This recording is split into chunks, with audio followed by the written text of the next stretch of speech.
Hello, everyone. My guest today is Nick Russo. Nick is a business consultant based in Bozeman, Montana. He specializes in designing systems to create the ultimate client journey. Nick hosts both an exclusive monthly mastermind for seasoned business owners and a weekly mastermind for all kinds of business owners in his local community that has grown to around 80 revolving attendees that, quote, actually give a shit, end quote, about helping each other.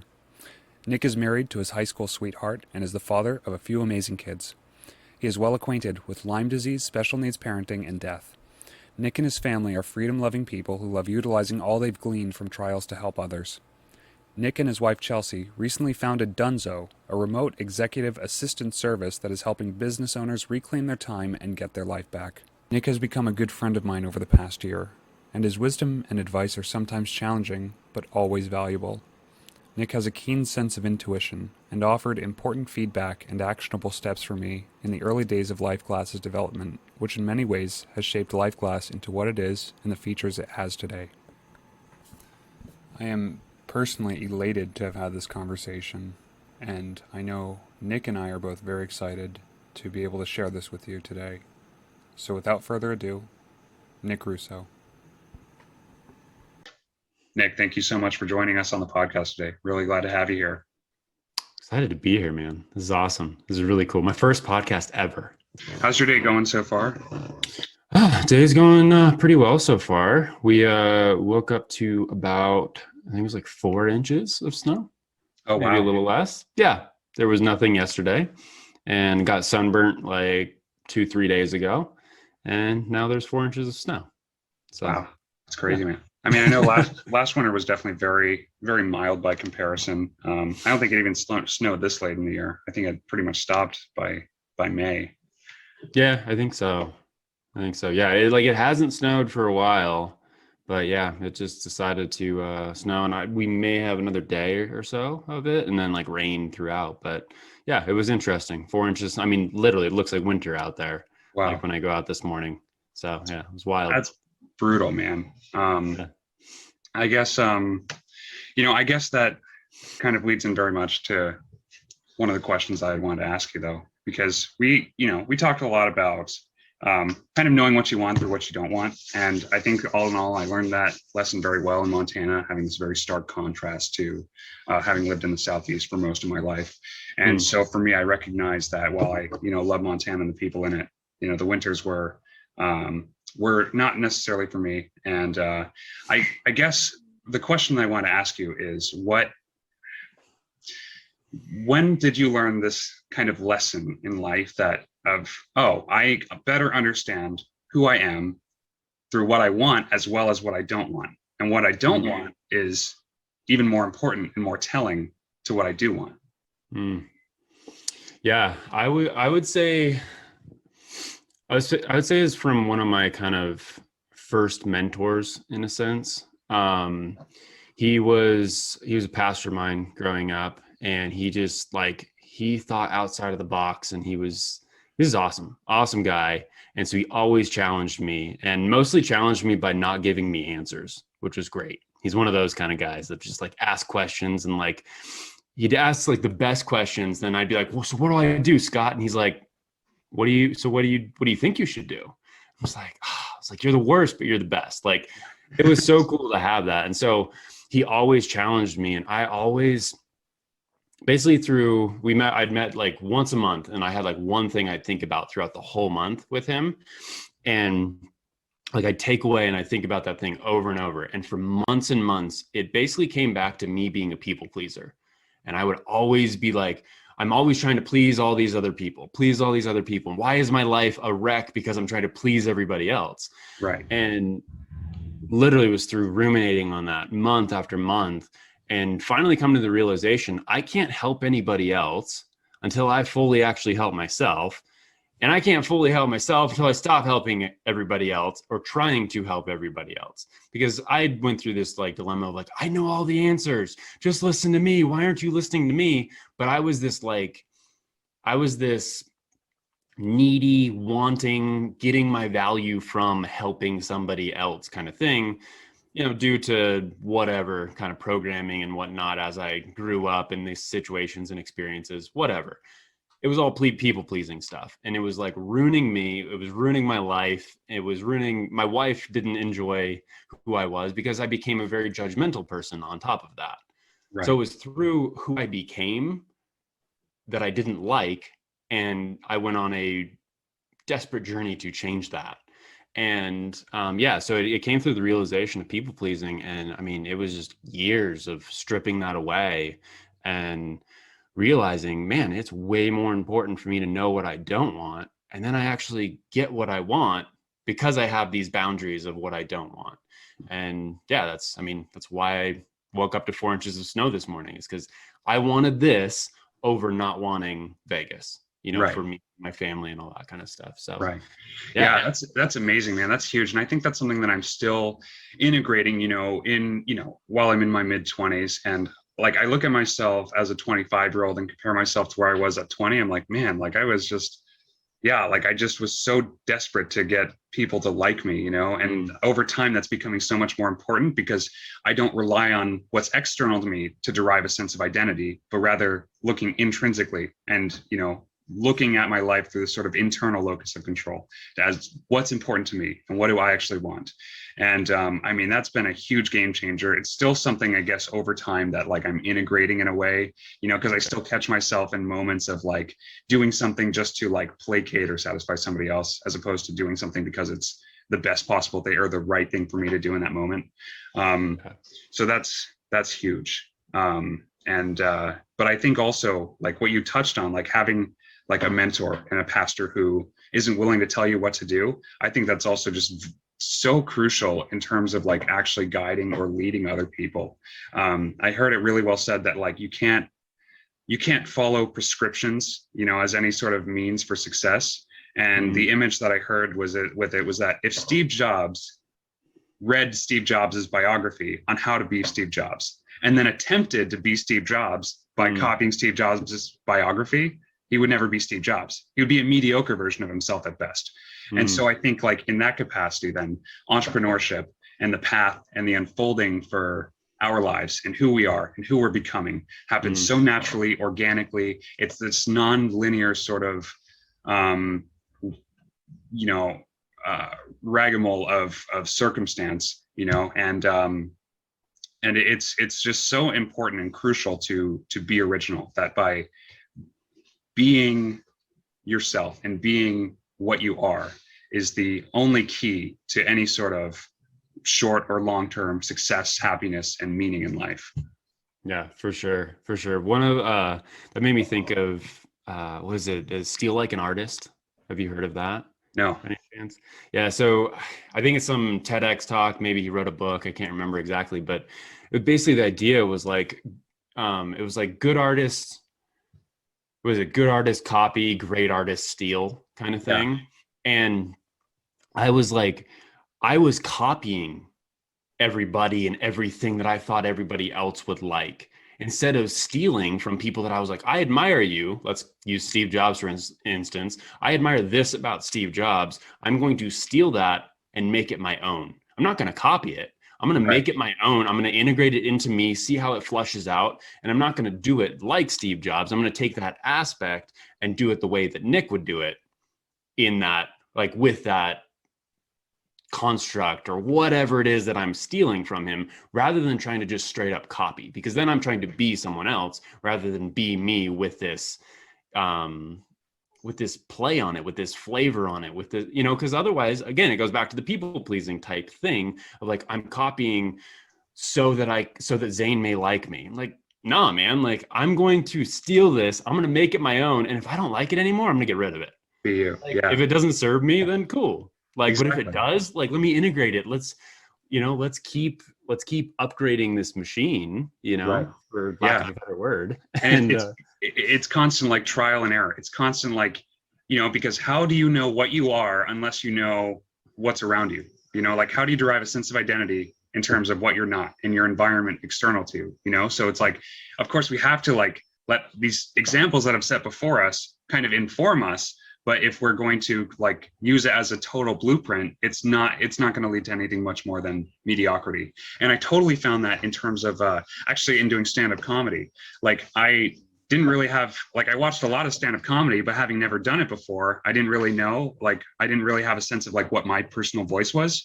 So the Mm, first time I went up, I went and sounded exactly like the comedian Anthony Jeselnik, and a lot of the jokes. And those actually didn't land well because I knew that I was, I think I knew the audience knew that I was like kind of a phony in that way, that I was like trying to get one. I was like tricking myself, or I don't know, like, but it was so important to me because the jokes that I did write that actually did have a tinge of my personality were the ones that landed really well because it was yeah. coming from a place that was actually original. And it was like every time that I go on stage, I become a little bit more refined, like gold ore being fired in the furnace. It loses its impurities a little bit, it becomes more pure and more original. And so that was a really huge lesson for me, like all in all. Yeah, for sure. And I guess for anybody that ends up listening to this, however many people end up listening to this, like this, the idea of stealing something is going to feel a lot like copying in the beginning as Yeah. well. At least it did for me. I mean, maybe it doesn't for everybody, but like I end up kind of having to copy because I don't know what aspects there are to steal in the beginning. Eventually I got better and better to like, I can recognize that, oh, I really like this about Zane. I'm going to steal that like way that he does that thing. And I can automatically make it mine. But before I would have had to copy Zane and being like feel it out just like you did on stage. That's a really good example. I love the stand-up comedian like examples, like because it's so like real time, like the feedback loop is so quick within Right. that. Yeah. And then the stress loop is very very tight as well.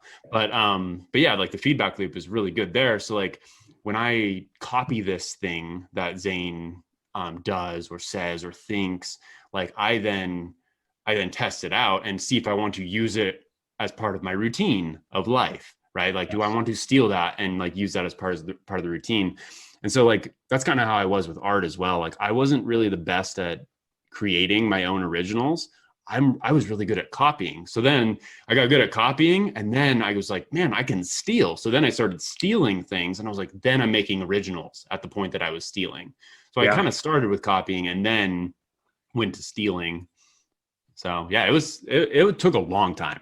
Yeah. It took years. And I'm not saying I'm a master at it by any means, but I'm way happier than I used to be. So Of course. that's Yeah. And again, like I mean, I don't know if there's a single person who's born that's just completely, absolutely organically original, right? I think it's all through a lifetime of trial and error and finding out what does and doesn't work, of being inspired by, their predecessors and the example set before them, and then being influenced by that and stealing in a way from that mm, and integrating that into their unique style. And so like ultimately, like in the most recent time that I've done stand up, it's been a while now, but like, yeah, I'd find that, wow, so this all feels like me, but here is where I was influenced by Rory Scovel. Here is where I was influenced by Stephen Wright or Anthony Jeselnik, and yeah. it's like we're all just kind of these amalgam or like a motley of like all of our past experiences or stimuli or things that are inspiring or meaningful to us, and just kind of like in this hodgepodge of a person that we are now. Yeah. Yeah, that's so cool. That's like, so I have a theory, I don't know, but the overlapping circles, like is that Venn diagrams? I think it's Yeah. Venn diagrams. So the overlapping circles kind of idea of when I meet Zane and I look at Zane, I look and I'm like, who does he remind me of? Like that's how my brain computes. And I look at somebody else and I see, oh, what are the overlapping principles of that person? And I'm like, oh, that other person that reminds me of Zane, he likes X, Y, and Z. Let's see if Zane like X, Y, and Z. And if you do, that means there's even more overlapping like parts to the pieces. And Yeah. then I find somebody else, like another data point to it. And then I add that person. I'm like, oh, he kind of reminds me of this person too. So just Mhm. like you're talking about, like with the comedy, I can know who you're like.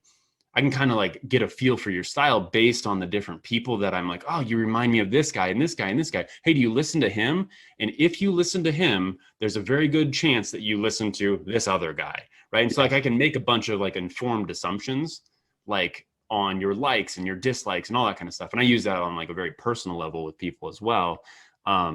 It's just like it's kind of the shortcuts to getting to people. I did it one time with my mother-in-law to where we were buying a car from somebody, and I looked around and I was like, man, I was like, you remind me, like in my head, I was like, you remind me of this guy that I know, and he flew planes. Like that was like his like off the wall, like not hidden thing, but like he loved flying planes, but like not everybody knew that about him. And I was like, you remind me of that guy.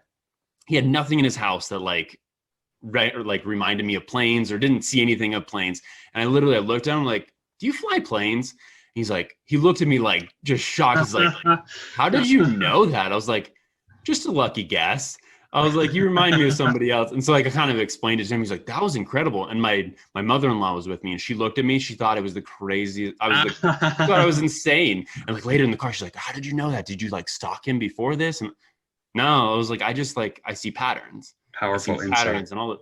Oh yeah. And it's really cool. It's fun what you can do when you are aware. Like, like awareness is kind of like the other thing of, you know, like how did I get to know what I didn't want? It was awareness. Right. I had to become aware of what was actually like going on or what my version of reality was.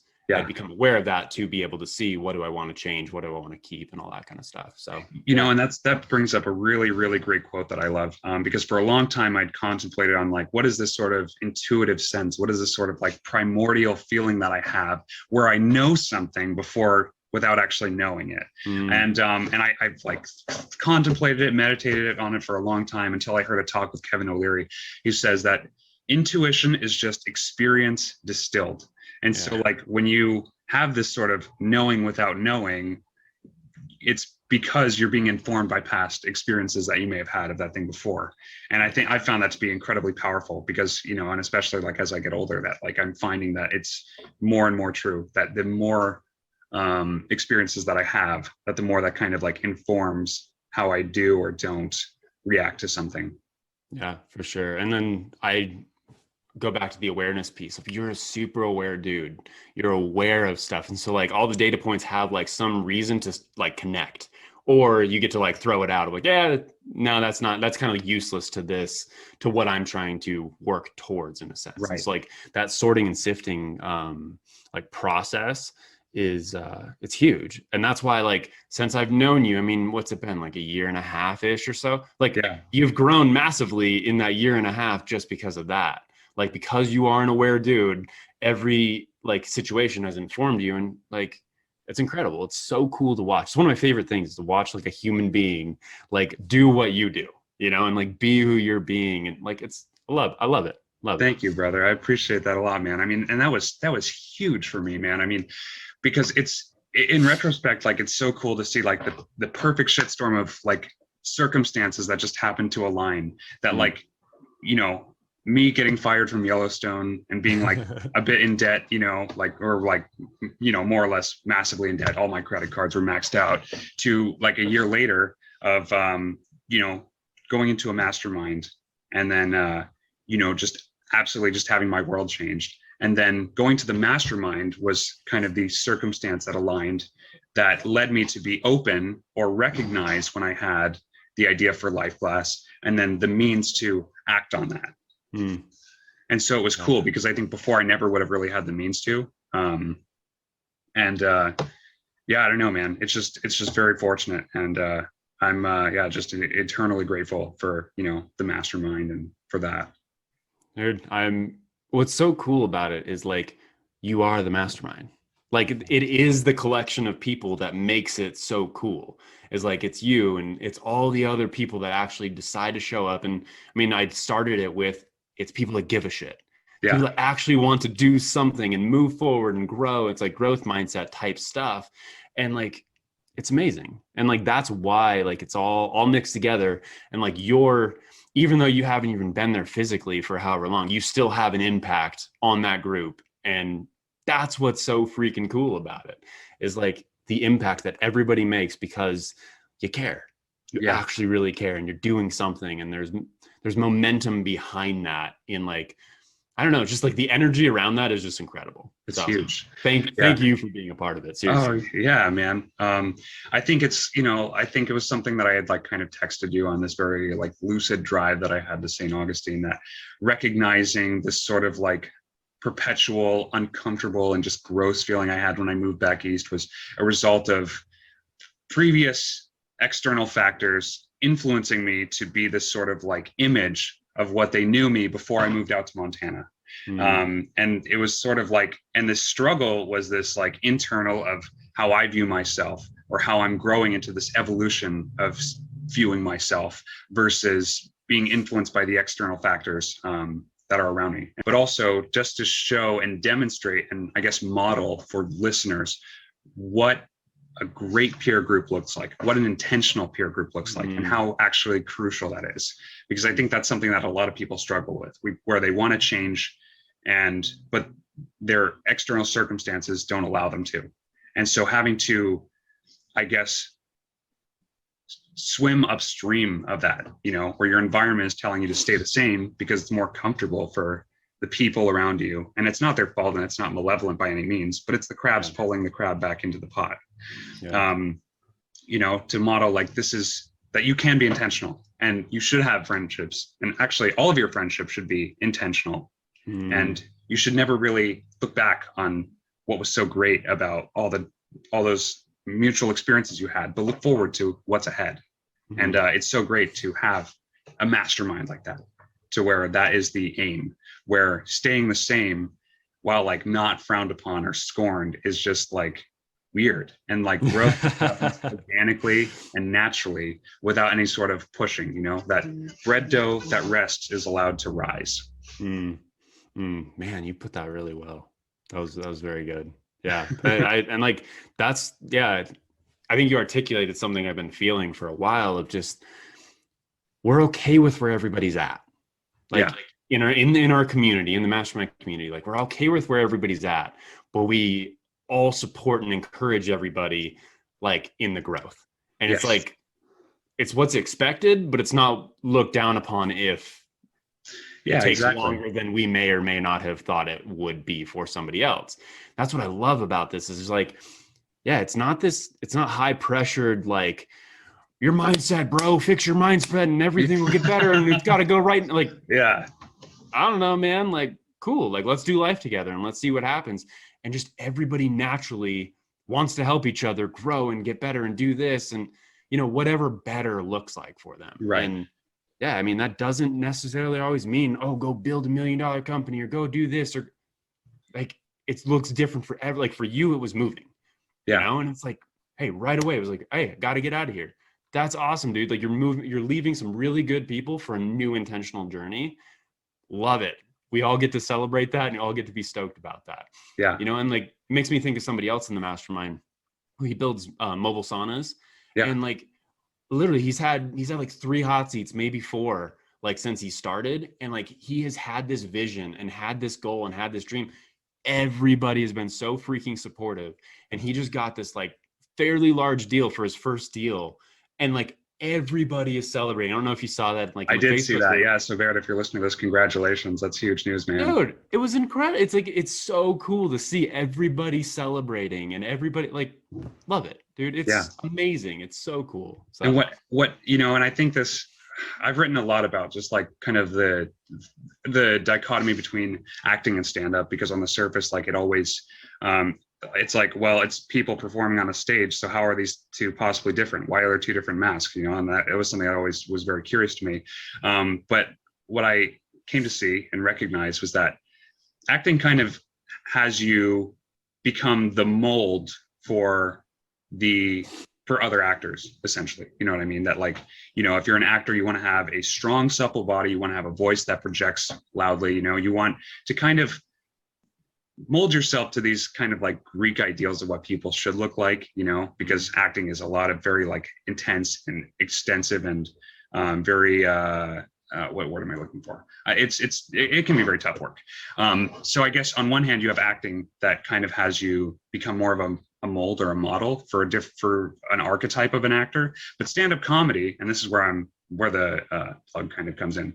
Stand-up comedy asks, who are you and what's funny to you?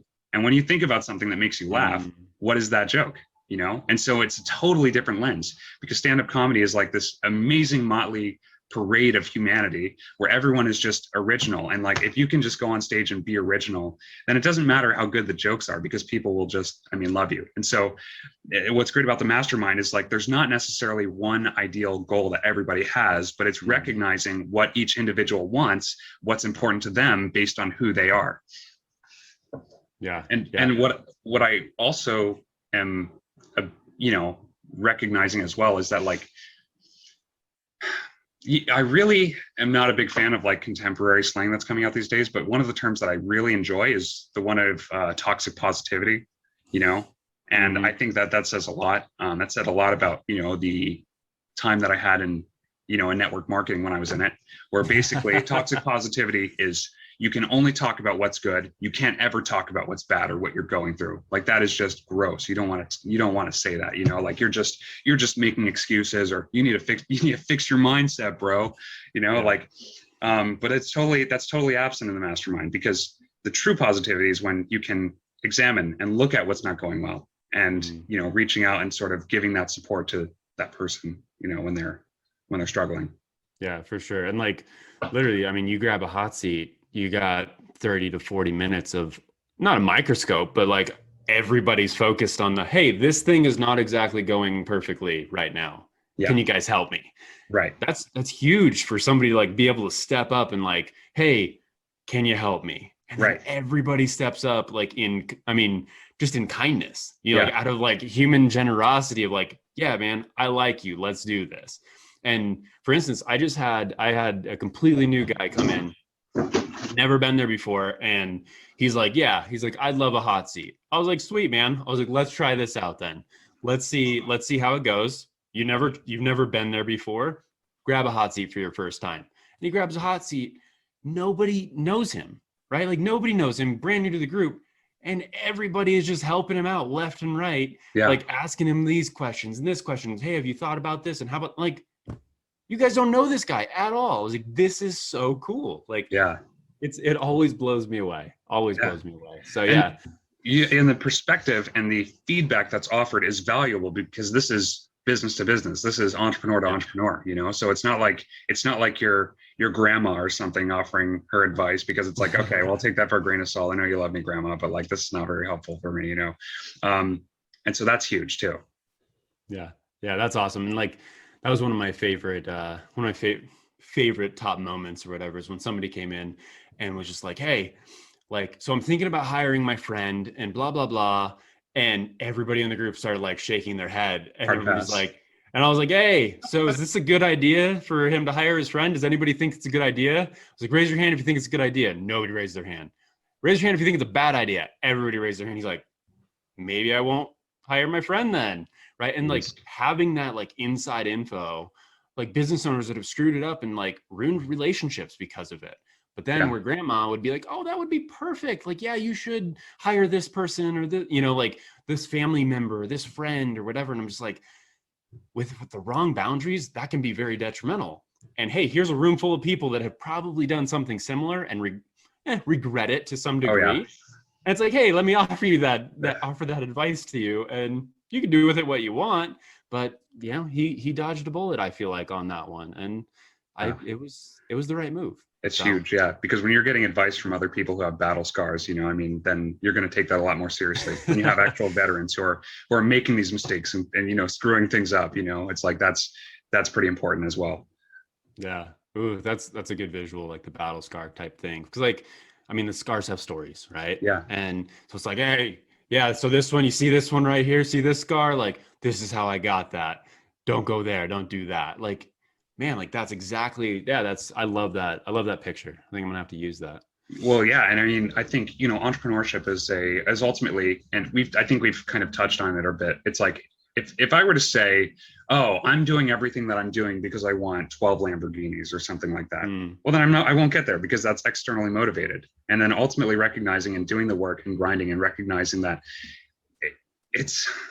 entrepreneurship is ultimately a journey of the self. It's a journey of mapping the soul, and the journey that happens is so entirely intrinsic, and like if you look at like the Tale of Solomon, where God asks Solomon what he wants, expecting that he'll ask for riches, externals. And he says, no, give me wisdom that I may be a wise king and that I may rule these people well.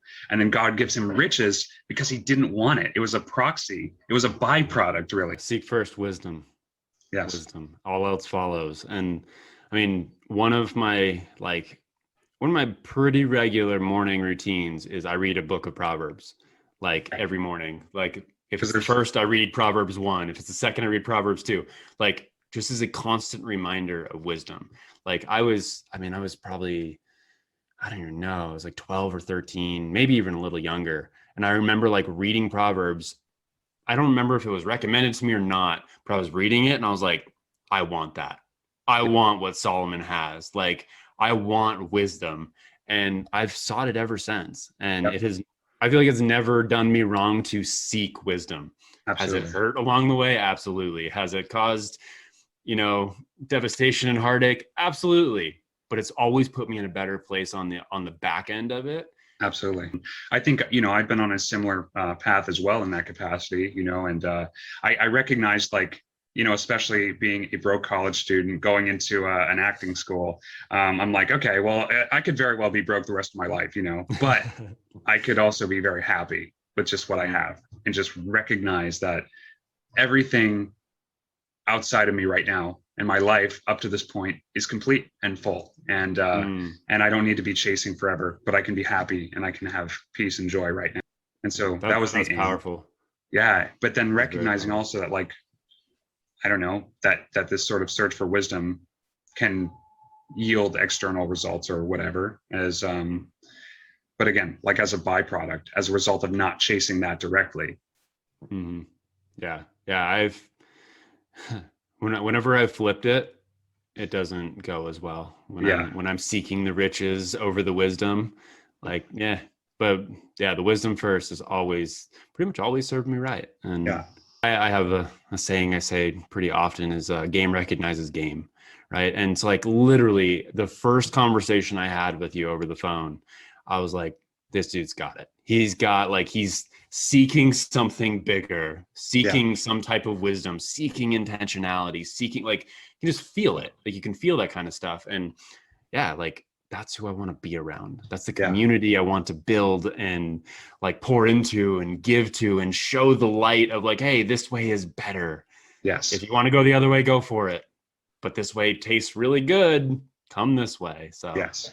Intrinsic motivation will yield happiness and I think originality in that way, because you can actually find a sense of identity that's true. But external, this sort of seeking external validation or external motivation is only going to be for the sake of status signaling, ultimately. But like if you're motivated by externals alone, it's like, why do you actually want that? How are you actually deriving a sense of identity from this? And it's always, I think if you boil it down, just some sort of need to play status games and to say, oh, well, I'm winning and this person's losing, like that status games are a zero-sum game. And that, like, if you see yourself as winning, then that you're just seeing yourself winning compared to other people who are then losers. And it's a dumb game, play stupid games, win stupid prizes.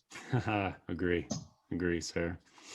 How do you flip a switch for somebody to bridge that gap between thinking and doing?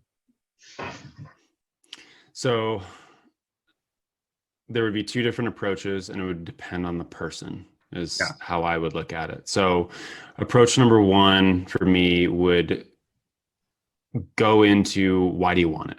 Mm-hmm. I would ask some questions around, so what are you looking for? Why do you want it? Like, why is it worth it? Kind of like, is the juice worth the squeeze? Like, it's not an easy path. Why do you want it? Right. And I would kind of go down that road.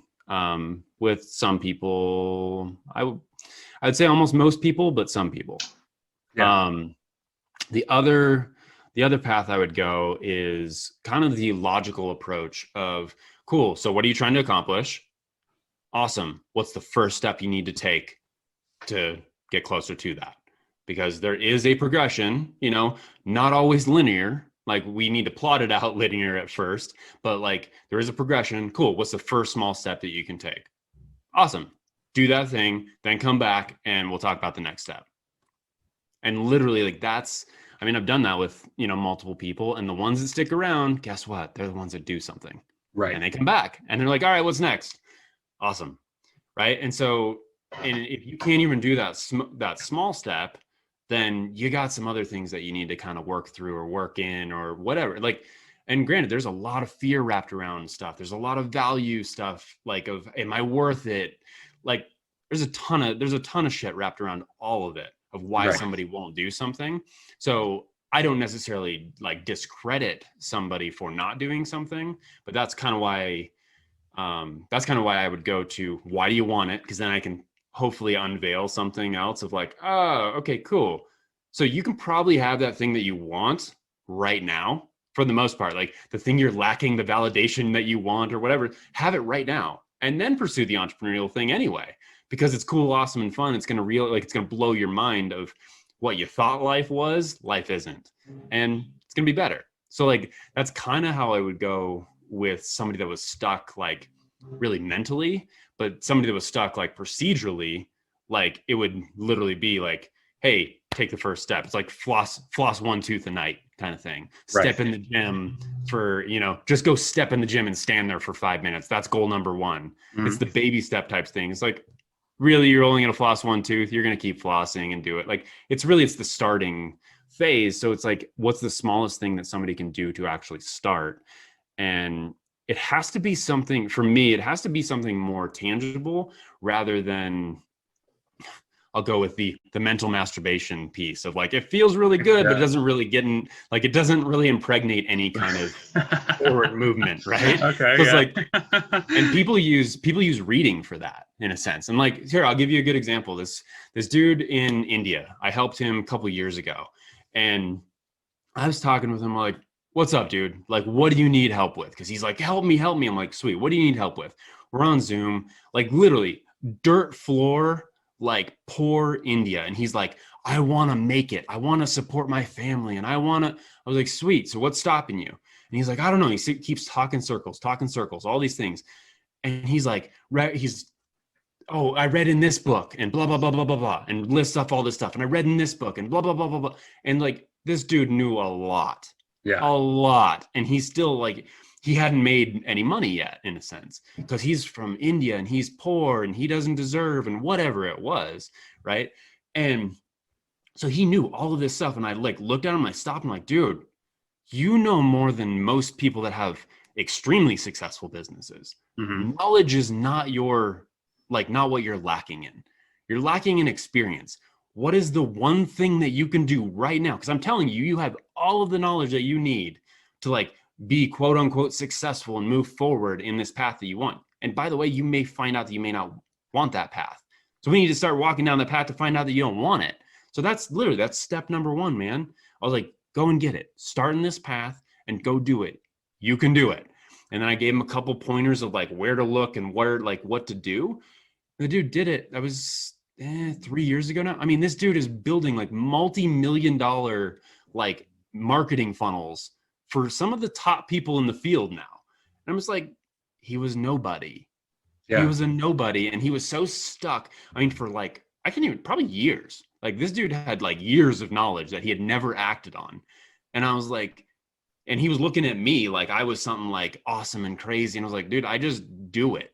Yeah. Like I said I was going to do this thing and I did it. Yeah. That's why you're impressed with me right now. Right. And I was like, that's all you have to do is just take the first step. Take the first step on this path. And you may not like that path. Then you get on another path. Do the other. That's the cool thing about entrepreneurship. It's also one of the downfalls is there's infinite options. Yes. There's so many different things you can do. So how are we going to know that we want it or don't want it until we actually taste it? Right. And so, yeah, I mean, I think this still kind of circles around your original question, but it's like, take the first step. So then it becomes identifying the first step. Right. And so it's clarity. I always try to work towards bringing people clarity. Right.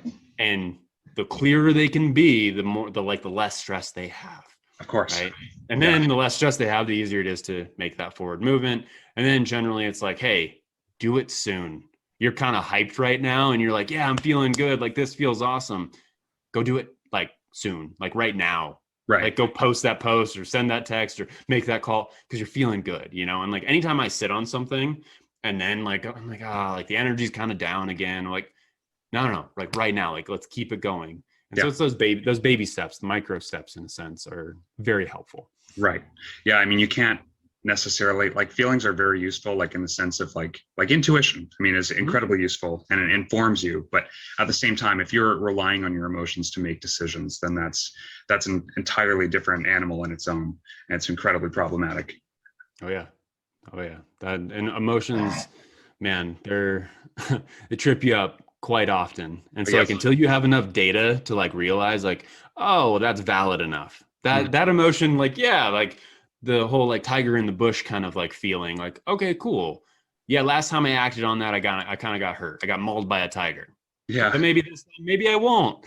But like last time, it's like, oh, last time I felt like the tiger was there, like it wasn't there. Yeah. So like you have to like learn yourself in a sense to that of how do your emotions serve you, and then also when do they serve you, and like how consistent are you with the rest of your life to know that your emotions are consistent enough to act upon, right? And so Yes. like I tend to always pretty much go back to logic and then use emotion as like a driving extra factor to what it's doing. But yeah. Right.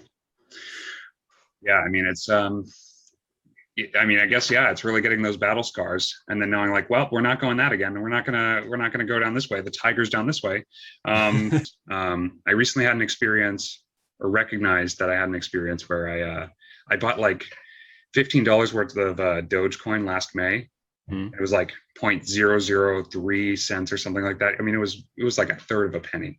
And Nice. I spent $15 and got 6,000 of them. But then I ultimately was in I I don't know why I did this, but I sold it because I'm like, oh well, this isn't going to go anywhere, and I could lose this $15 or whatever. But because I was so scarce about $15, I lost out on 45 grand.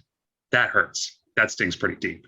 What was um what was like a strong experience of a lost or missed opportunity for you that like just you think about, you reflect on, and you like that daily informs you of your next Hmm. step and moving forward? Interesting. That's a good question. It's a great question. The thing that comes to mind like immediately is my wife. So I met my wife. We were, I believe, 13, and we got to know each other for a couple of years, and we dated when we were 15, I believe. It did not last very long because I was a pansy boy and I was a people pleaser. And so she dumped me. And that was my worth was very little because of that, because somebody else didn't validate me. And especially somebody to me that like I understand I'm an empath, like very heavy empath, and like I understand people very deeply and I understand emotions very deeply. And like I knew there was something about my wife that like I was like, I want that. Like I want to marry that. Like, please. And I'm like 15 years old. And I said that to her too when I was 15, which really like freaked her out and creeped her out, right? But Okay, I was yeah. like, I was serious. Like I'm a serious person. I was like, no, I was like, yeah, like, I want to marry you one day. And right, that's probably part of the reason why she dumped me too. But I was serious. Like I knew it. And I lost it. I lost her. Like she was gone because like mainly because I was pansy boy, because I didn't have a backbone. I didn't have a spine. And like my identity was so outside of myself that like it was not attractive because I was taking from her. Like I was like leeching onto her identity of like, she's an awesome person and like, oh, validate me, please. And that's not attractive to anybody. Right. Right. And so yeah, I lost her. And then I had to find myself. Mhm. And years go by, and I think it was around 20. So about like 5 years later, I'm really bad with like times and dates and whatnot. But I think it was about 5 years later that the opportunity presented itself to like we hung out again. And like we saw each other on and off for like the like years. Like we were in the same kind of friend groups and stuff, but like we didn't want too much to do with each other in a sense. And so, but I still was like, no, I want to marry her. Like there's something in me that wants to marry her for sure. And yeah, around 20, I was like I had found enough of myself, and it was like serious enough that I was like, I know who I am and what I want, and I still want that. I Yeah. still want my wife, and like my life will be better with that and without. And I also realized that even without her, I'm still going to be okay. Yeah. And so like I got to that point, I was like, I'm good either way, but I want that in my life. And like if I would have stayed in that pity party, like low value self mode, there is no way in hell that I would have gotten my wife back. Right. Yeah. And so like it's that type of stuff of like it's literally that serious that like choosing to find my value more so in less extrinsic things, Yep. like, and going down that journey. If I didn't do that, like my life would not be what it is today Yeah. in no kind of way. And like I have my wife because of that. And my Yeah. life is awesome. She's my best friend. Like it's incredible. And I would have missed out on that. And granted, is there somebody else and would I have married someone else? Yeah, likely and whatever, but it doesn't really matter to me. Like Yeah. I saw what I wanted. I worked, quote unquote, worked towards it without making that the center of what it was that I wanted. It was, I sought wisdom and got riches like along with it, right? Yes. I Absolutely. sought I sought wisdom and value in who I was and like really enjoyed myself. And then I got, you know, these riches on the side of I got my wife and I have my Yes. kid and it's incredible. I love it.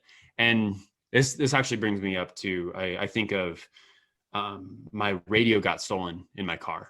I had this truck. It was parked at the college. Somebody broke in and took my radio. I was super bummed out, but I was like, all right, cool, whatever. I was like, I'll get a new radio.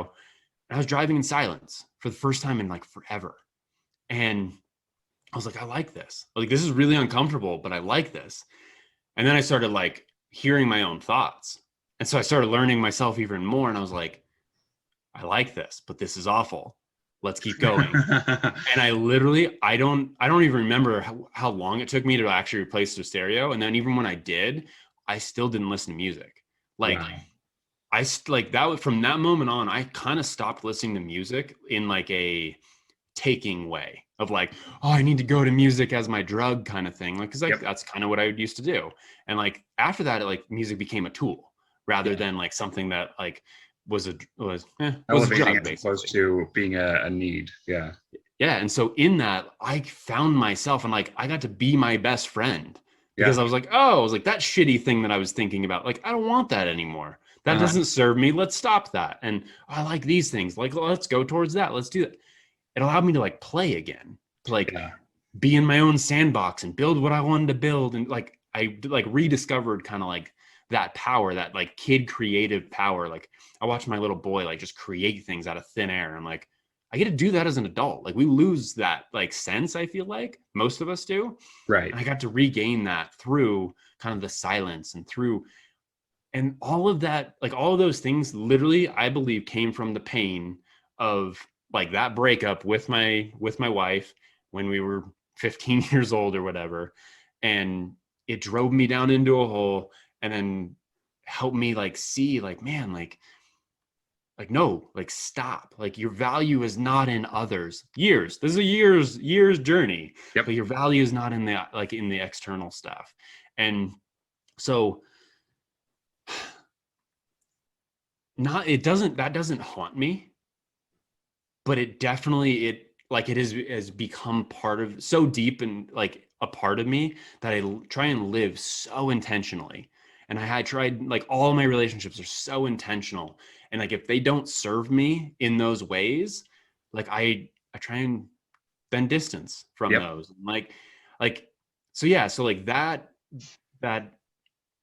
idea, that experience definitely informs a lot of what I do and don't do. And yeah, informs business decisions, life decisions. It informs all decisions. So Yeah, yeah. man. And it's like, it's weird because I think there's really, you know, two kinds of people, right? I mean, there's the people who are born and they just set a line in the sand. It's like, that's dumb. I don't need to do that. Why would I need to go out and experience? I already know who I am, you know? But then in the other school is you and we need to go and get beat up and run through the gauntlet and get used up and torn up and thrown away by life, you know, a few times. And like, okay, that's dumb. Why are we running this gauntlet anyways? We don't need to be doing this anymore, you know? But I think it's very powerful though, because because we started needing to derive a sense of identity from what's outside of us versus taking that time and actually learning to recognize what we have. And, you know, on your stereo, it's like, I think all problems in the world can really be avoided if people just sit alone with themselves for 5 or 10 minutes, you know, and just in silence, you know, there's always this sort of need to escape. And I think once we avoid that, you know, and like music is a need to escape. It's compulsion to escape. It's like a drug and like any other drug. And I think when we cease this need to escape from ourselves, then we can actually start to recognize what we are. Then that's where the joy and the peace actually is. Yeah. Yeah, absolutely. That was very well put. I like how you sum things up. Thank you. Yeah, man. Okay, what else do I have for you? Okay, so I read in the Yoga Sutras this idea of gurus, that a guru is like a noun. It's a person, a place, a thing, an experience, which ultimately is going to chart the course for our lives. Totally just it's a teacher for us in a way that I guess it's kind of in the same vein as the last question, but that it is going to be so monumentally influencing and shaping of who we are, that we can't look back from it. That like who we are before that experience is never the same. So what would you say has been a guru for you? So I'd go people that I personally know. And then I'd go books for a time. Yeah. And then I think I would go, in a sense, like self/God. Yeah. Okay. So that's how I would go. And I can give you a little bit more detail because that's my outline. Okay. So people I know, number one, I mentioned him earlier, Scott. Yeah. My pastor, that, yeah, he was a guru to me. He was somebody I looked to for like, I like the way you live. I like a lot of the things that you're about. Like, how do I get that? How do I be more like you, in a sense? And this goes back to the stand-up comedy type stuff of like, it's the stealing. Like, I want to steal stuff from you. Like, I want to be more like that. And I want to utilize that and see like what serves me. And yeah, so he was huge. He was huge for me in kind of like my early to late teens years. And then from there, it was books, because I realized like outside of Scott, I did not have the level of mentorship, of guru-ness that I wanted, because like I knew there was more and I wanted more. For whatever reason, I wanted more, and like it felt good to grow and learn, and like I felt dissatisfied. Is that a word? Dissatisfied with where I was, right? And so that's where books came in. And I have this like kind of rabbit hole theory with books of like, I found a book that I was like, man, like I love this. This is awesome. And I would really, I kind of started with How to Win Friends and Influence People was one of like the first. And he's like, read a chapter every day, read it fast, read it slow, right? Like he had like kind of this outline of stuff. And I was like, all right, cool. I'm going to read. And so then I started reading, and he would recommend, or he would talk about somebody. And then I was like, okay, cool. I'm going to look into that person, because he looks up, like Dale Carnegie looks up to that person in that kind of way for this thing. And then I would like research him, read a book of his or hers or whoever. And then I would kind of keep following that rabbit hole, and I would follow it up the chain. And so I followed up the chain to the people that nobody else have really heard of. Like they don't know who they are. And like some of these people, I don't even remember who they were, in a sense, because like they're kind of obscure people that like people learned from long ago. in a way. And or like they're kind of in the depths, they're behind the curtains. And so those kind of people became kind of my gurus. And through that journey, because I like business, I found I found Joe Polish, and he's from, he had a podcast, him and Dean Jackson of I Love Marketing. And so it was about marketing, but it's about business and stuff. And like the way they thought about stuff, I was like, this is incredible. So listening to the podcast, and then I became friends with them in a sense, like, through listening to them literally every day when I would like go work out. And then I'd read the books that they recommend. So like I kind of followed that path, and I followed that path for a while until I realized it was all like, it made me feel really good that I knew all this stuff, but I really wasn't acting on stuff. So it was the same thing, kind of that story I told you, the guy from India. And so from there I went online, and I was like, I got to go find real people, to some degree, because like I didn't know them personally. Cause I would literally ask some of like the business people that I knew personally. And I was like, I don't really like your answers. Like they don't resonate with me. I don't like it. I don't like how you treat your employees. I don't like how you think about these things. If that's what you want to do, good, go for it. But like, that's not how I want to be. So I went online and found some Facebook groups, and I was like, most of them were trash. Finally, I did the rabbit hole thing, and I finally found one. I was like, this is it. I was like, this is it. This dude is awesome. He's off the wall. I was like, he's so crazy, but he reminds me of Scott. I was like, I like Scott. So I was like, I think I'm going to like him. And he's just nuts. And so it was Landon Porter. And he had a group called How to Getting Clients Without Being Salesy. And I still talk to him to this day. Like he is amazing. And that was years and years ago. So he became kind of my first like in-person guru besides Scott. And he taught me literally the mastermind exists because of Landon. Like he showed me the model of like, hey, this is how you can have real human interactions and you don't have to deal with all the bullshit. Yes. I was like, really? You can do business that way and you can do life that way? And like, you make it look so easy. Show me the way. Right. And so like, I asked him so many questions, and so I was so involved in that. And then through that, that's how I created the mastermind of like, I want that in real life. I want that in person. And so that guru informed that. And then through Landon, I found Nick Peterson, who is extremely bright, business minded. And the way he logically breaks everything down, like he's my new guru that I've added into the mix. So I kind of have like three main people that I know that are like kind of personal to me, of Scott, Landon, and then Nick.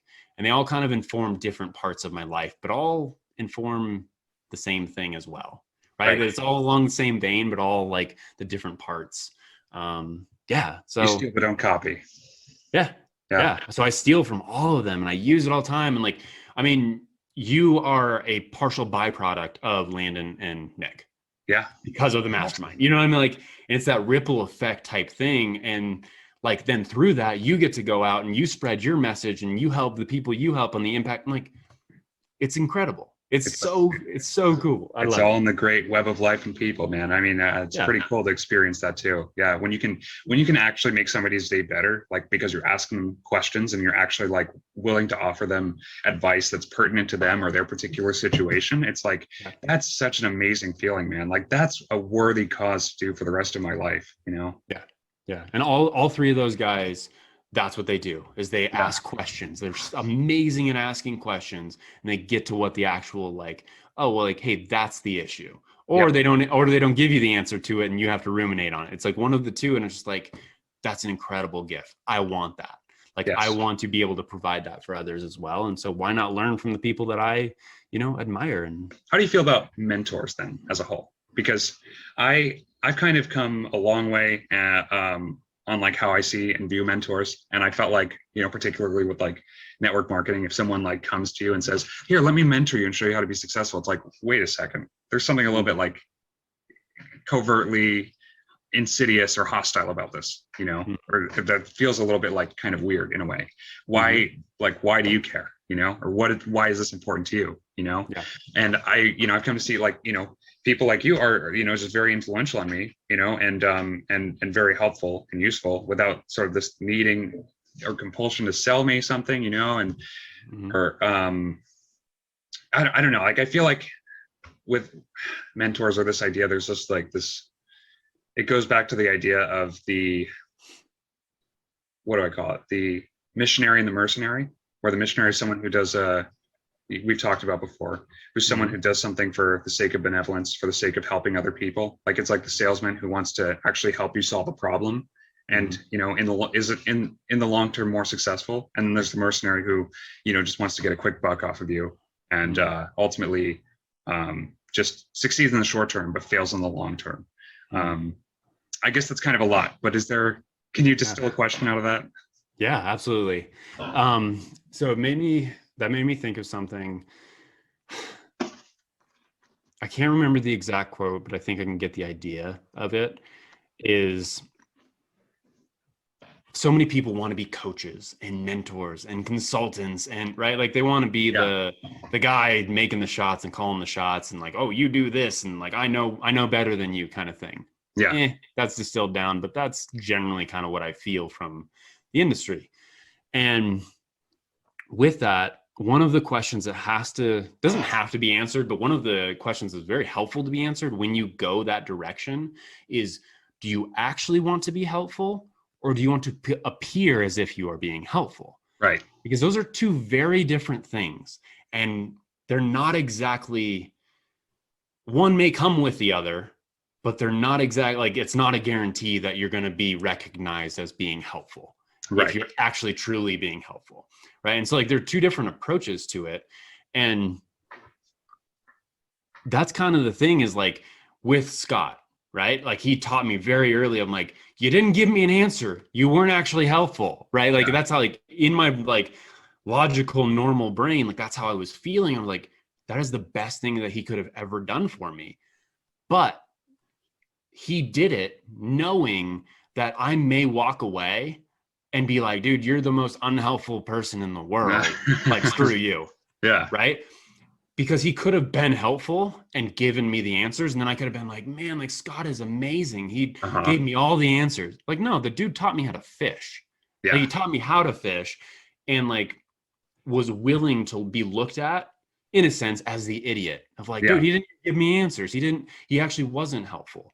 And to me, that's been like truly the most helpful thing like possible. And then let's go on top of that of, because I do this with the mastermind and in consulting world of stuff too, is are you willing as a mentor, as a guru, as a top type person, are you willing to look stupid to actually help somebody?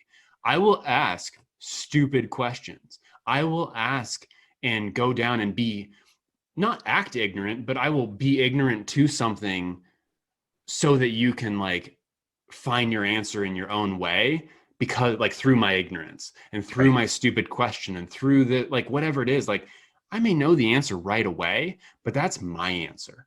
Right. You need to find your answer. So that may be very close to my answer and I can like maybe help you lead there. But yeah, it's like, so the mentorship and I feel like the guru and mentor thing kind of gets mixed and meshed, but I'm glad you kind of like almost made a distinction between the two, because I do believe they're very different roles, but they can be in the same person as well. Right. And so like, it's like, hey, how do you play what you play? And like, where is it relationally appropriate to be a mentor to this person? So like kind of, I guess, let's go back to network marketing, for instance. So I was in network marketing and like, I didn't like a lot of the ways that it was done, but I liked the way that I did it. And me and my wife did it the way different than like most people. And like the general team that we were on was, along with that too. And I was like, this is cool. I enjoy this. But there was that, hey, let me be your mentor. Mm-hmm. And me, I knew I had the, not credentials, but I knew I had the battle scars. I knew I had the experience to actually mentor people. That was my favorite thing in network marketing. All these people like, hey, I don't know what I'm doing. I was like, hey, well, you can be on my team and I will mentor you, right? I mean, I didn't exactly say it that way, but that's what ended up getting to happen. Right. And I loved it. But it really wasn't as helpful as kind of how I get to do now, of like somebody coming to me and saying, hey, can you help me out? Like, yes. can can you help? Like, I see something in you, just like I did with Scott, just like I did with Landon or with Nick. It's like, hey, you got something I want. Can I have a piece of that? Can you show me how to do that? Like, I'm coming to this person as like, hey, can you mentor me?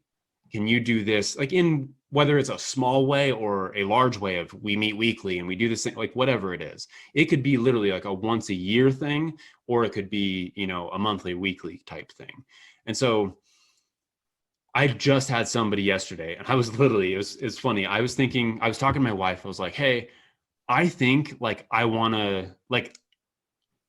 to mentor, but not really mentor, because I don't want to mentor this person. I want to be in a mentor type relationship to where like we both inform each other, right? Much like you and I have come to that agreement of like, hey, once a month, let's do this thing. Like, let's talk, and like, I get something out of this, you get something out of this. Let's dance together. We can steal from each other, but I don't directly copy you, because I'm not you. Yeah, and you're not coming to me to like leech off of our relationship, and I'm not coming to you to leech off of the relationship either. Like, it's this mutual kind of thing, symbiotic elevation. Yeah. And so yesterday I was telling my wife, I was like, hey, I feel this about this dude. Like, I think I'm gonna like pursue him and see if like he wants to like dance with me in this way. Yeah. Literally, I don't even know if it was 5 hours later, he texted me and he's like, hey man, do you want to do a regular breakfast, like maybe every other week or maybe like once a month, or what do you think about that? I'm like, yeah, man. I was like, I'll tell you a funny story later.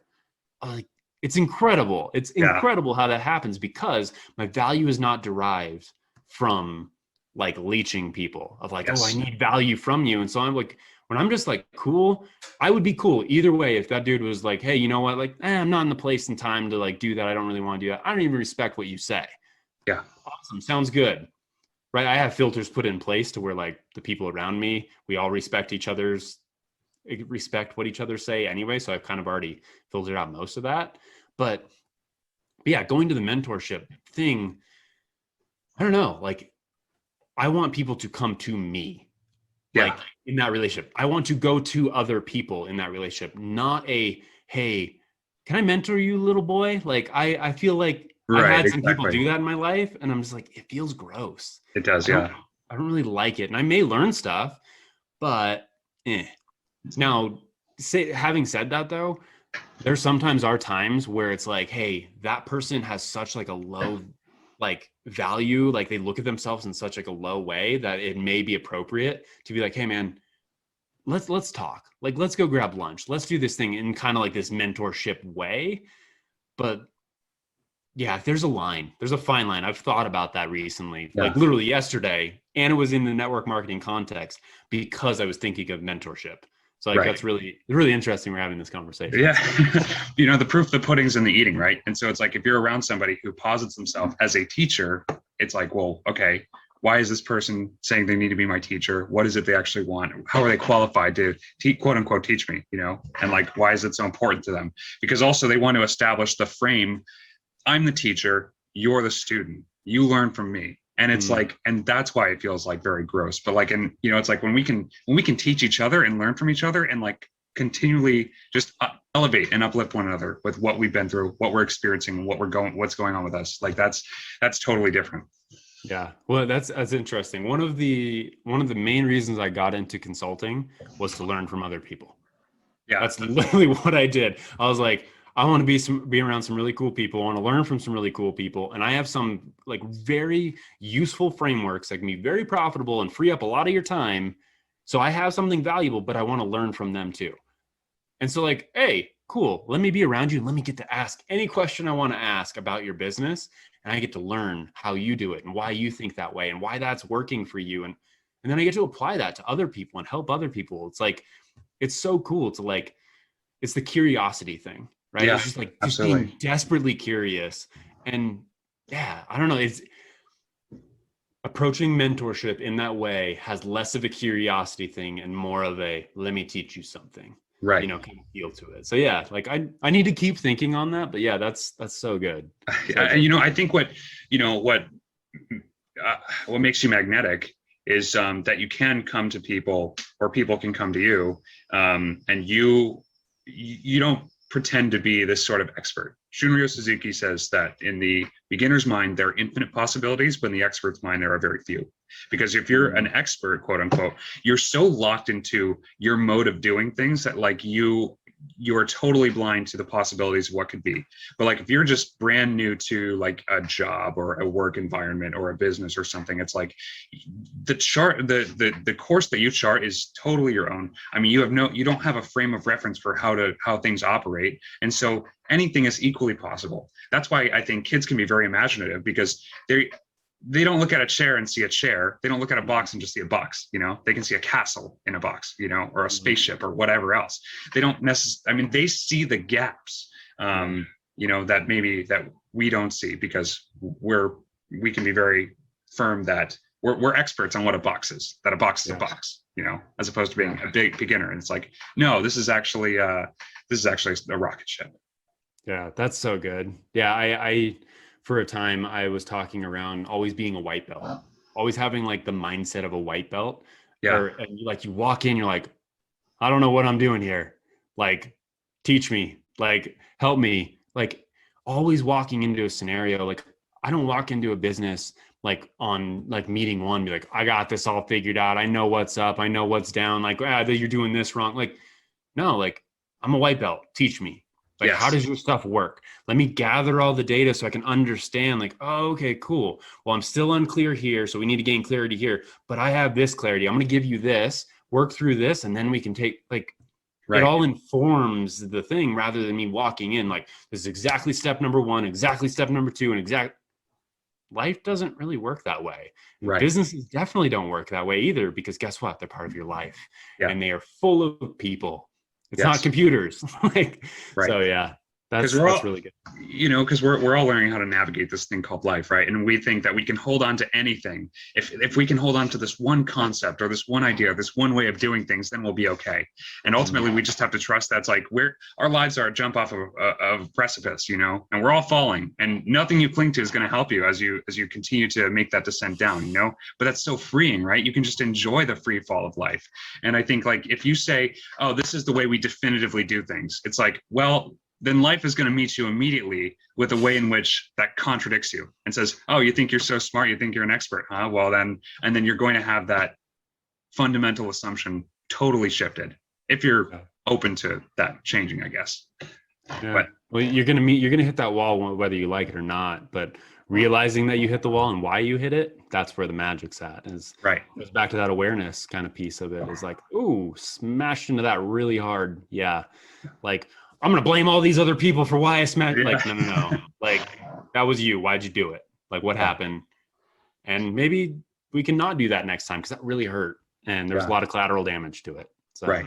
Yeah. You'd hope that you adapt from it. I mean, William James says the fool will persist in his folly until he becomes wise. But I heard it also very aptly put the other day that if you look back at yourself 5 years ago and you don't think you were a fucking idiot, you're probably still a fucking idiot. Ooh, I love that. Yeah, man.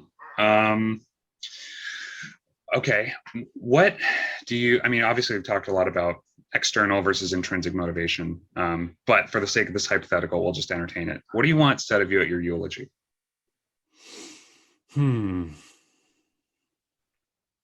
Whatever people want to say. I don't know. Okay. So I'm actually thankful. I'm thankful to Landon, who I mentioned earlier. Yeah. I'm actually going through some stuff with him right now of crafting your elder state, right? So you have your inner child, right? Mm-hmm. That like has informed a lot of like why you do what you do in a sense, because of, past traumas and past successes and all that kind of stuff, right? You have your inner adolescence, all that kind of like all the things that are informing who you are right now. You also have your inner elder, right? You have this person that the question that you're asking right now is like, hey, who are you when you die with your eulogy? And we're assuming that I'm growing to be old, right? I could die on this podcast right now. Who knows? But like with that, I don't fully know. I'm like very, very clearly like realizing I don't fully know who that elder Nick is. I'm calling him Papa Nick because Papa Nick, Papa Nick was my dad, and Yeah. everybody looked up to my dad. So my dad's Nick, I'm Nick, and when I was in high school, all my friends were like, they had to differentiate us. So he was Papa Nick. So Papa Nick, I was Nick, and That's so great. like everybody looked up to Papa Nick and like confided in him, and like had like some really cool times with my dad. Right? I want that. So I guess like part of that is like that's what I want. Is like I want to be Papa Nick, and like I feel like I get to do pieces of that now, right? And like I get to be Papa Nick in that way just because I'm choosing to, and I want to continue to be that way. So I guess in some form or fashion, I want that. Like I want, you know, that type of thing to be said about me. Yeah. But I don't fully know. And this is something literally I'm like thinking through right now and like working through like kind of exercises and like writing through of, I don't know. Like I used to, when I was growing up, my name is Nick. And like when you make when like everything is assigned a letter, I can't remember what they're called. Like Nick. Nick is nice. He's intelligent. Okay. He's creative, and he's kind, right? Like N was always nice. Like, because like I couldn't think of anything else. Like, what am I? And I was always a nice person. But like nice and kind, I don't think K was ever kind for me. Mm-hmm. But like nice and kind, there's a very big distinction between the two of those. Yes. And I was always nice. I was people pleasing nice. I was step on me, walk on me, kind of like nice. Yeah. And I don't want to be known as nice. You're right. I want to be known as kind. I say some pretty off the wall things. I'm kind of rough with, you know, people in like some truths. Like I do it through love though. One of my rules for the mastermind is be honest, but kind.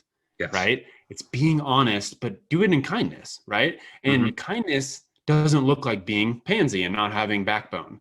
Right. And so what do I want people to say about, like, I want people to say that I'm kind.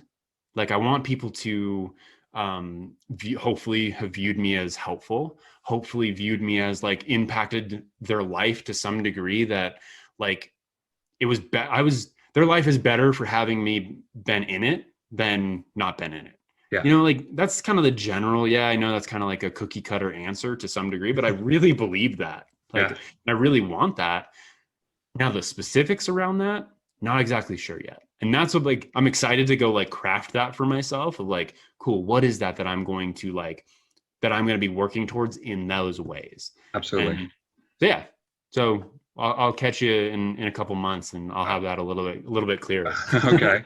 You know, and I don't know, you touched on something I think is just very important, that like, I don't know, you know, people say it's all downhill after 18, or, it's all downhill after 21 or whatever. But for me, like, and I know this is probably going to be true for you, but that I don't know, like, I mean, when I can see an obstacle or be confronted with an obstacle and see that obstacle not as like my downfall, but as an opportunity, I'm like, wow, like there's nothing in life that I can't overcome, because I guess I'm just pretty fearless in that capacity then, you know? And so like and like seeing like how I've grown from 20 to 25, and now it's like I'm excited to see what 30 is going to hold because of how it's going to unfold. And I'm excited for, you know, what you are going to do, what I'm going to do, you know, over the next several years, decades. And I mean, it's just huge, man. I mean, to be able to recognize the opportunity that's intrinsic in everything.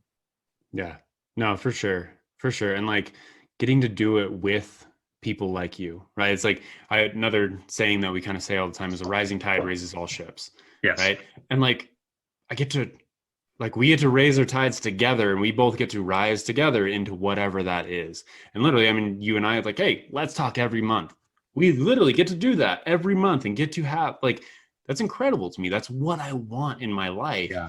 And I mean, I was just asked the question of like, hey, if I just gave you $100 and said you had to go spend it on yourself, what would you do? My answer, it was, I want to go buy somebody sushi and go have a really good conversation. Like, let's go have a good conversation over sushi. Yeah. Right. That's where I'm at. That's what I think about that. I'm just like, it's relationships. It's like the people. It's, man, like that's what it is to me. But then also I'm good by myself too. Yeah. Like I love being by myself, then I love being with my family, and then I love being with my friends. But it all started with me in a sense. And like I'm going back to the intrinsic stuff versus extrinsic. But like it's me. It starts with me and like me being cool with like who I am. And like, if there is something that like an obstacle that I do come up against and I realize that it is within me, that the obstacle is there, I'm cool with that. Like, cool, that's data. Yeah. Now let's analyze this. How do we figure this out? How do we get around it? Do we even really need to think about it much? Just toss it away and keep going. Like, there's so many like cool options and things that you get to like, I get to test and do. And yeah, man, like speaking towards the future, like I'm so stoked to see where you're at literally in a month and in 3 months and a year. Like, that's the cool thing about growth minded. And like, in no way is it downhill after 18. Like, I feel like it's getting better. It keeps getting better and better. Like every year is like getting better. I'm like, bring on the gray hair, bring on the old. Like, I want to be old because that, do you understand how like wise and how cool my life is going to be at that point? That's right. Like, no, I'm good with that. On any given day, I mean, you'll catch me on the best day of my life. And I think it's probably going to be the same for you as well. I mean, I could be wrong. Today could be the worst day of your life, but it could be, but no, yeah. Like that saying is more true than not true. At this point in my life. And I'm happy about that. That's good. Yeah. That's amazing, man. Okay. I got one more question for you. They say it's lonely at the top of the mountain. And I think when it comes to like work cultures, that is a very bad saying to say, and that can be pretty toxic, but I think it holds true that it's lonely on top of the mountain, when kind of touching on and tying back into what we've been talking about, that when you're changing, it's very uncomfortable for other people and it's difficult because they have a fixed idea of you. And for me, I showed lifeGlass to one of my closest friends who I actually had in mind when I designed it. And he didn't, like really have, I mean, at first it was apparent that I didn't really get it or understand it, which was totally a bummer. But over time, I've come to see that friendship has just ultimately become alienated. And I have a very strong suspecting that it's this changing and doing something tangible that ultimately may have caused this rift or created this rift. And so ultimately, like, I don't regret that it happened. It's a bummer, of course, but I'm going to keep trekking my own course. But will you tell me about an experience in which your personal change and growth has alienated somebody close to you? Yeah, absolutely. I would go with the loss of my daughter. So our first daughter, she was born with trisomy 18, and which makes her incompatible with life, right? So like her organs can't function to the degree that she needs to be able to live. And we are weirdos. Me and my wife are weirdos. So we did not get ultrasounds. We, did it the weird way, right? And so we kind of had a feeling that something was off, but we didn't know what it was per se. And, just like we did our own thing. And at that point, we were less people pleasers, me especially, less people pleasers than we had been, but there was still like remnants of that. Right. And so with that, so we lost our daughter. She died 40 hours. So I was like, she worked a traditional work week. She lived as long as a work week, 40 hours. But like her impact has like been massive. Like, so cool because of like those 40 hours have been like, I feel like more massive than like the whole, what am I like 33 years like so far. So I'm like, this is so cool. Yeah. And so we chose to have a celebration of life, not a funeral. Cause again, we're different. We're weird. We're intentional people. And we're also Italian. And so Italians wear black and they're depressed for a long time after like somebody dies. I've been surrounded by death like my whole life, a lot of death in my life. And like for a normal civilian, not comparing it to military or any of that kind of stuff. But, and so with that, I've become very stoic in my thoughts and how I think of things and how I structure things. And like with that, not everybody else in my life is that way, or at least at that point, they were not that way. And so this terrible tragedy happens to me, right? It happens to me and my wife, but then it also affects everybody else. Right. And so we being the strongest at the top. So I'll go back to it's lonely at the top. Right. This was a lonely at the top kind of moment because we were at the top. Like we were stronger than most, and like our beliefs, our faith, like who we are as people were way more strongly rooted. And we're sitting like literally like we shut the life support off, and like I'm holding my daughter, and like the nurse is in there like crying, like bawling, and her and me and my wife were just like taking in the moment. It's like, dude, like these are the only moments that we're gonna have. Like, let's embrace this and let's do this. Like, yeah, we can be sad, but like this is really special. And so then like like I think I handed my daughter to my wife, and like the nurses are just crying, and like, give me a hug. And like, so I give her a hug and like taking care of her. It's like, it started at that moment of like taking care of everybody else. And so we take care of her. Then we have to let everybody else know.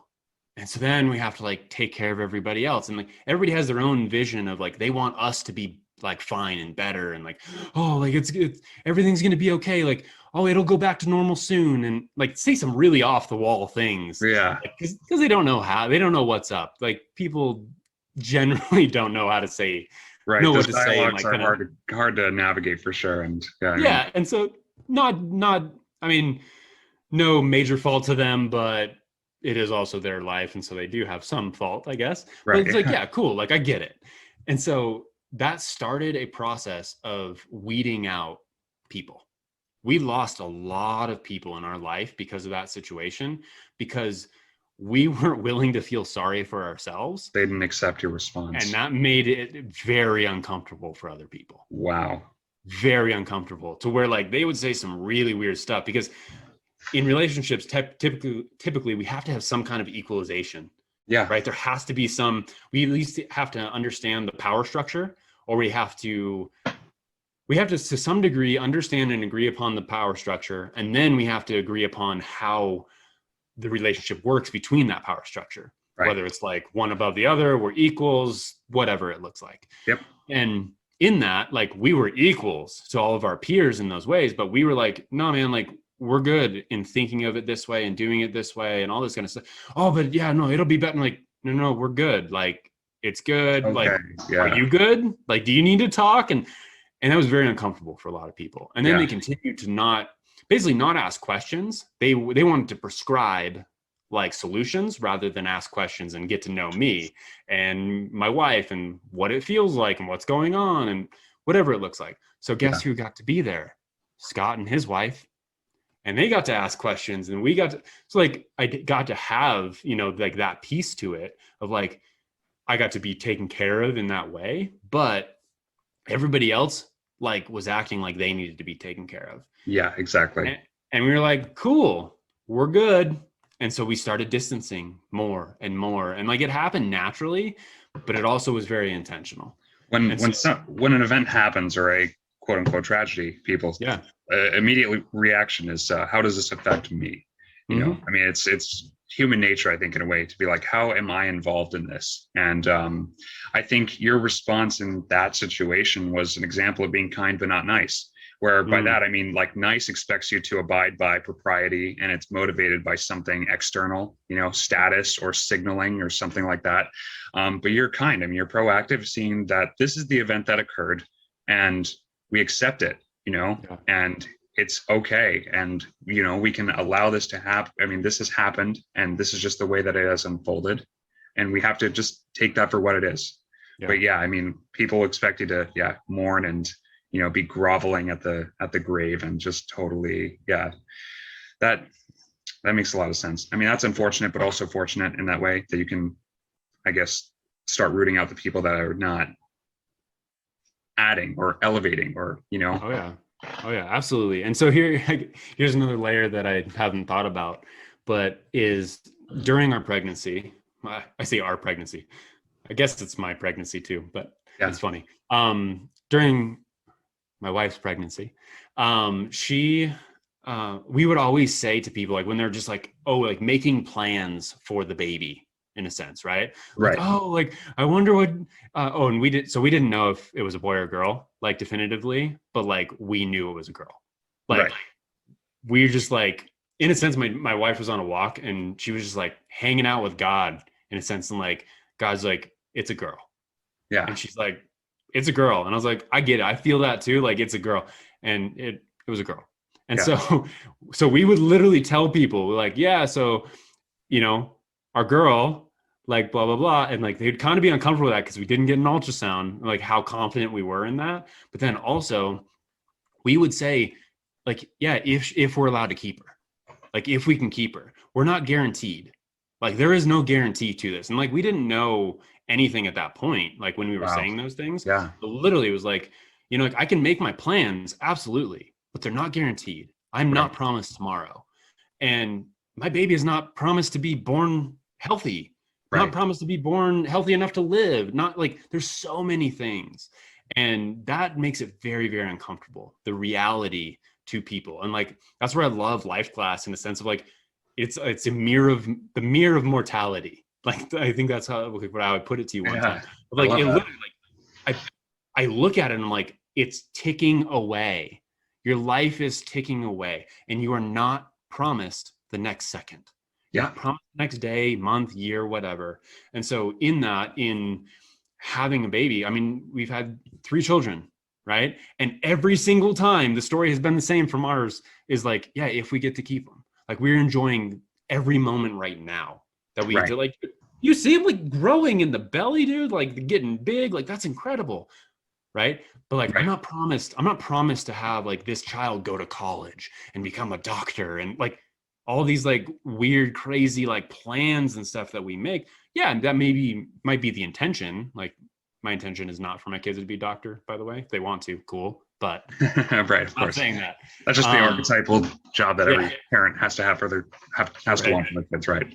Yeah, but literally, I mean, like as my wife's pregnant, it's like, oh, like they're gonna be so good at this because of you guys, and I'm like, maybe. I don't know. Like, let's see. Like, yeah, like if they like that, then cool. But let's see if we even get to keep them first. Like, let's enjoy right now. Like, and that's very uncomfortable for people. Yeah. Not everybody's cup of tea. But that's how I live. Like, that's how we live. And like, I have enough data to support that. Guess what? People die. Yeah. And they die at all different ages from all different causes and all different things. And dude, it's insane. I mean, I had a friend who I think it was like Christmas. I think it was Christmas morning. A car came off the freeway, drove into their backyard. Wow. Like, I mean, could have gone through their back door, like where they're sitting for Christmas. I'm like, that's insane. Like there's so many crazy stories. And I don't know, man, like that's what it is to me. It's like, I'm not promised anything. So I get to enjoy it. And people then distance themselves because if we want to talk energies in a sense, like the frequency is not on the same frequency. Right. It's a conflicting frequency. And when those two are together, like it makes some really awful music. But when they're like together, like man, that stuff's sweet. Like, I like that. That's attractive, right? When people talk, like, especially woo-woo stuff of like talking about like energies attracting, that's how it works, dude. Like somebody singing a really cool song, like, hey, I want to hum and sing along with that. Yeah. But if you don't like that song, like, dude, that's awful. That's awful. Stop singing that song, or I'm going to like remove myself from that. And we sang a lot of really weird songs, especially around birth. Yes. Right? And so, so that distance a lot of people from us. And I would say for the better, absolutely for the better. So. People don't confront death. And that's, that's, I think, the root of a lot of problems. And, I think people don't confront death because they only view themselves as myself, the person. And they think that that is exclusively just what they are without recognizing, the background to everything that happens, without recognizing that, well, in addition to being the person behind all of that, you are the base consciousness, you are the self, you are the product of God, and it is running through you everywhere, emanating out of you. And so for me, like, turning 25, being 26, not, prospectively not having insurance next year, I'm like, oh man, I got to take all care of all my health problems. And you're like, oh, I'm going to have so many problems. And I'm like, well, I will see. Right. I mean, because maybe not, but ultimately I'll deal with it when it comes. And ultimately I know that if I wake up tomorrow, then I still have work to do, or I still have something that's important or something that needs to be said, and ultimately my purpose is not complete, or my life has not unfolded ultimately to its total conclusion. And Marcus Aurelius says, it's the very, very last verse of meditations.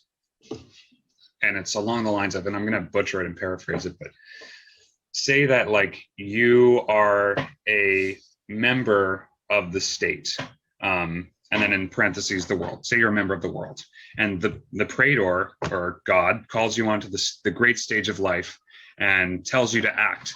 And after 3 acts, he says, okay, now get off the stage. You're done.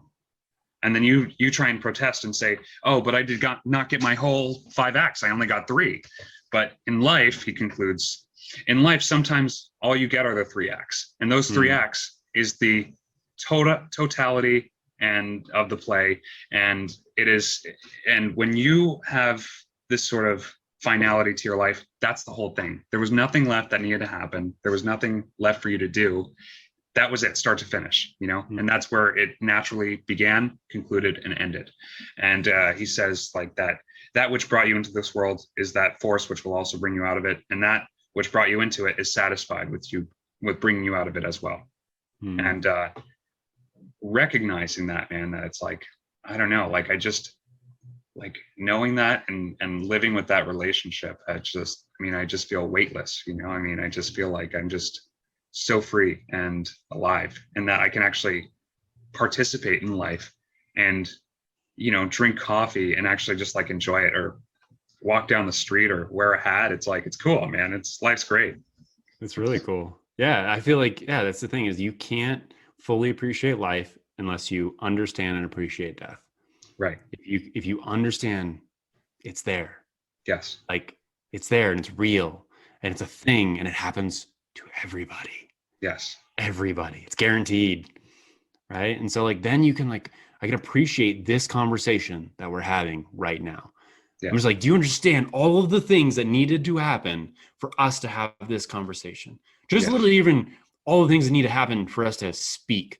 And then you hear it on the other end. I mean, I was talking like physically, but then now we're talking technologically. And then we're talking like, there's so many things. And if you actually think about it to like all the depths, like it's incredible. Yeah. It's so incredible. And then we get so tied up, myself included, in like this high level, like, oh, I'm worried about this thing. I'm like, oh man, like it's so small. That's why like when I go outside, like I'm like messed up, like I have some emotional something that's like bundled up. If I go outside, I'm like, I'm small.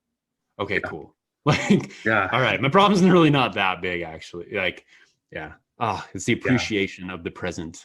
Yes. And I don't know, as of lately, as I've noticed the abundance that's been coming into my life. I don't know why I've had this sort of feeling of just general like anxiety and just like this feeling of irritability. And I couldn't tell you where it comes from, but I recognize that as I accumulate and accrue more, there's this growing fear of losing what I've accrued. And it's like, well, when I had nothing, it was easy to not be afraid of losing everything. But now it's like, now that I'm actually presented with something, it's like, oh, now I feel this need to like grip onto it so tightly and cling to it. And that's something that like down the road, I think will be a challenge for me. It's like, as my life, or as life brings more abundance to me, that's something that maybe I will constantly need to check, but we'll see down the road. But I know these conversations, and I'm going to touch briefly on what we talked about last time when, you were explaining this experience where you raised your hand and you just were looking at your hand and just the capacity of what it takes to do that, and how we don't know where our decisions come from, and how, they just pop up in us. Like, do we make our decisions? Do we think our own thoughts, or are there just thoughts, and, or like, to or like to put a record, or to play a record, it's like, oh, the needle grabs the sound. It's like, what is aware in the needle for it to grab sound to then project in play? Or like with a computer, what is it? How are ones and zeros? First of all, can you type those in and it's registered and read? But then of those ones and zeros, how do you create a single red pixel, let alone everything? And so, honestly, like, it's magic. Like that's the conclusion you have to come from. That as much as science can help us dissect and understand and analyze our world, it only serves in picking up pieces apart, and it misses the big picture stuff of like the principle that anything is possible at all. Yeah. I have this really great quote that I have to look up really quickly. I have it saved, but all right, maybe I can't find it right now. But it was essentially like, drink deep from the cup of God. Or no. When you drink deep from the cup of science, God will be waiting at the bottom, or something like that. I'll get the exact quote for you later, but it was like, yeah, pretty powerful. yeah. That's so good. That's so good. And that's where I went to college for a brief stint. And I was in kinesiology, so the study of human movement, and they were explaining, Mike, that's funny, like my hand moving, I was fascinated with it. Like then I went and studied human movement. And so they're explaining through all of how movement happens and how all these things work together and blah, blah, blah. There was always a question at the end. But how does that work? Yes. But how does that work? But how does, like, if you keep drilling back, and we'll go back to the celebration of my daughter. Like, so at her celebration, we decided to speak. We're like, we're going to speak at this. And like, we feel it right to speak. And like, I was like, literally that morning I was writing out, I was like, what I'm going to speak on, what I'm going to talk about. And so we're just sitting in bed, like both of us kind of writing out our stuff. And the one point that I really wanted to get across was why. Yeah. It was the question of why, because I was sitting in the room, right? Like when my daughter was born, I'm just like, why? Like, why is this happening? But like, I was doing it more from an appreciation standpoint than a pity standpoint. I'm like, okay, why is this happening? Is there anything that I need to do for the next step? What questions do I need to ask? Like, why? And then as you keep going and you keep asking questions, eventually, like you said, at the bottom of the cup is because God. Because magic. Yes. Because God is magic. Like, how do all of these things work in our body? How can our brain function? How can our muscles work? And how can you run and do, like, the true, actual deep bottom to the answer that I have come to is because God. Yeah. If you ask why enough times, you get to that answer because it's at the bottom of the cup.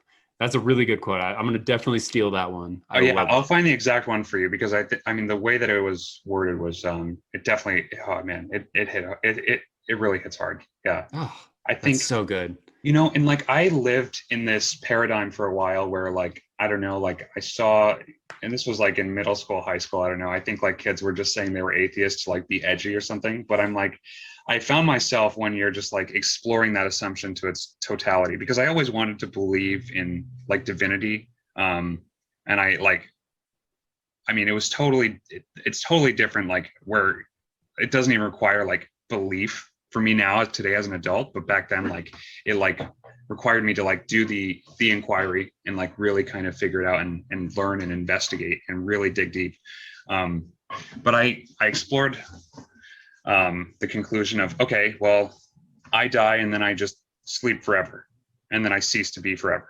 And I'm like, okay, well, let's say for a second I can just totally dissociate from this idea of this person that I am, and I just like imagined like just being around like just like this blackness. But the one thing that remained was this awareness that I'm still here, that like I'm here.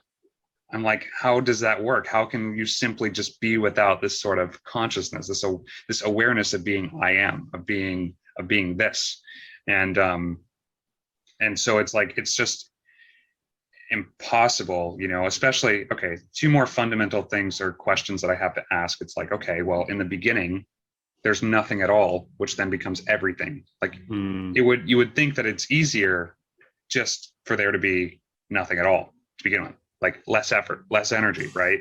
Or what even is effort or energy? It's just a blank canvas, And then also just the fact that, okay, like the most fundamental assumption is, oh, okay, well, we're just these meat sacks that are just an amalgamation of atoms. It's like, yeah, we are an amalgamation of atoms, but we're an amalgamation of atoms, aware of the fact that we're an amalgamation of atoms, that are aware of the fact that we're an amalgamation of atoms.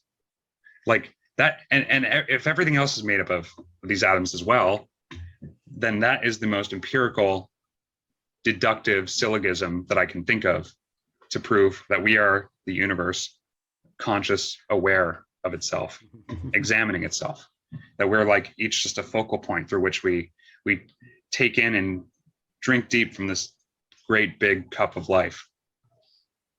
I love it, dude. Thank you for having conversations with me. Thank you. That was good. That was Thank good. you, Nick. It seems like a organic endpoint, I guess. So, Nick, thank you very much for coming on today. It does mean a lot to me, man. I'm really glad we could do this, and I'll have it published pretty soon. But yeah, thank you so much for joining us, and I'll send the link to you whenever it's up. Honored, my man. Thank you. Appreciate it.